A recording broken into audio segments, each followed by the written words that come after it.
How's it going, everybody? Chris here, and today I'm recapping my 3 days at Monterey Car Week.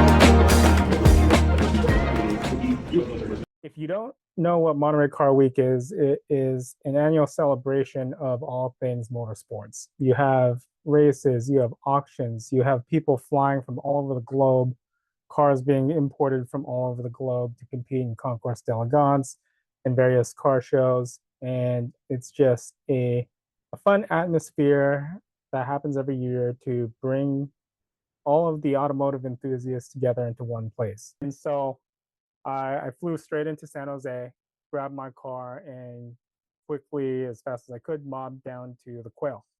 And just as you're pulling up, you can feel the exhilarating atmosphere. You know, you have people sitting on the side watching cars leave the Quail. You have people taking pictures, videos. People are doing rollers. Lamborghinis are whizzing by. It's just a, a vibe that you don't normally encounter during your day to day, at least anymore. And so, you know, despite the traffic, I didn't mind. I could still watch all the cool cars that were driving by, but eventually made it there and went straight to the Quail auction that was put on by Bonham. And that was exhilarating as well.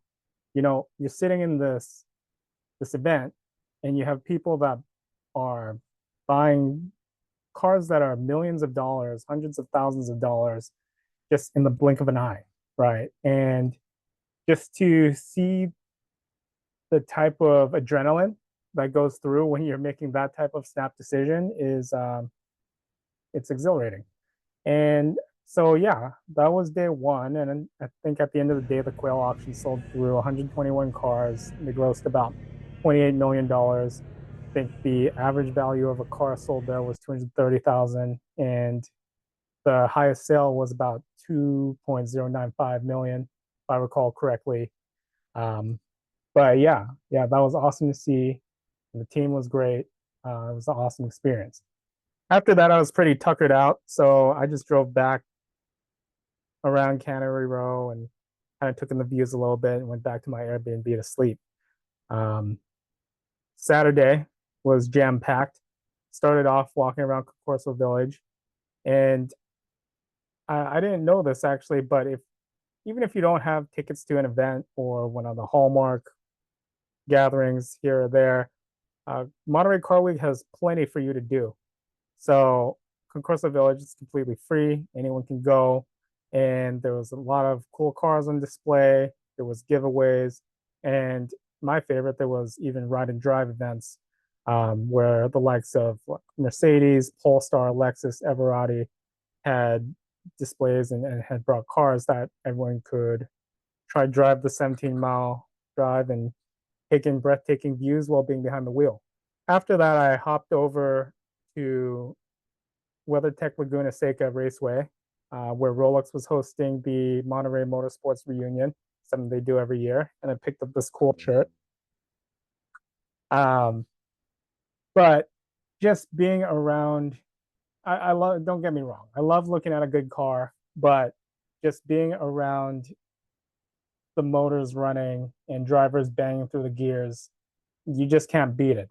That is an adrenaline rush that, short of you being the person driving the car, you can't beat. So after that, I hopped back over to Carmel and went to an exclusive event by TA's Luxury Lounge by Tim Allen Properties in Hennessy.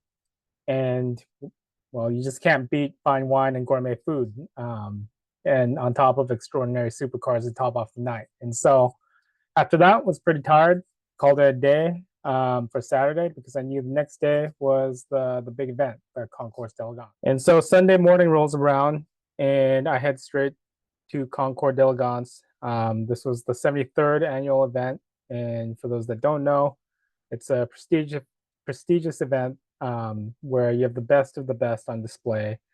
There's everything from concept cars that haven't been seen before on the upper side, as well as just a stunning array of 214 of the best cars across the globe.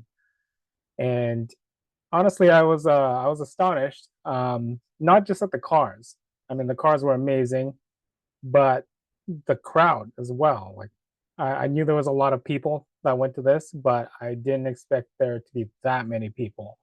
On top of the diversity, you know, people were flying in from Europe, from Asia, from Middle East, and everywhere, just to congregate here at this event.